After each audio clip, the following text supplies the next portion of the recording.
اور یہودی اور عیسائی کہتے ہیں کہ یہودیوں اور عیسائیوں کے سوا کوئی بہشت میں نہیں جانے گا۔ یہ ان لوگوں کے خیالات باطل ہیں۔ اے پیغمبر ان سے کہہ دو کہ اگر سچے ہو تو دلیل پیش کرو۔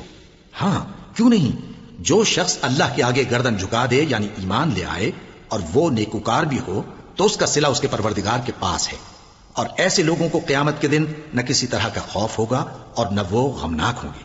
اور یہودی کہتے ہیں کہ عیسائی رستے پر نہیں، اور عیسائی کہتے ہیں کہ یہودی رستے پر نہیں، حالانکہ وہ کتاب الہی پڑھتے ہیں۔ اسی طرح بالکل انہی کسی بات وہ لوگ کہتے ہیں جو کچھ نہیں جانتے یعنی مشرک۔ تو جس بات میں یہ لوگ اختلاف کر رہے ہیں اللہ قیامت کے دن اس کا ان میں فیصلہ کر دے گا۔ اور اس سے بڑھ کر ظالم کون جو اللہ کی مسجدوں میں اللہ کے نام کا ذکر کیے جانے کو منع کرے اور ان کی ویرانی کے لیے کوشش کرے۔ ان لوگوں کو کچھ حق نہیں کہ ان مسجدوں میں داخل ہوں مگر ڈرتے ہوئے۔ ان کے لیے دنیا میں رسوائی ہے اور آخرت میں بڑا عذاب۔ اور مشرق اور مغرب سب اللہ ہی کا ہے، تو جدھر بھی تم رخ کرو ادھر ہی اللہ کی ذات ہے۔ بے شک اللہ صاحب وسعت ہے، باخبر ہے۔ اور یہ لوگ اس بات کے قائل ہیں کہ اللہ اولاد رکھتا ہے۔ نہیں، وہ پاک ہے، بلکہ جو کچھ آسمانوں اور زمین میں ہے سب اسی کا ہے اور سب اس کے فرما بردار ہیں۔ وہی آسمانوں اور زمین کا پیدا کرنے والا ہے، اور جب کوئی کام کرنا چاہتا ہے تو اس کو ارشاد فرما دیتا ہے کہ ہو جا، تو وہ ہو جاتا ہے۔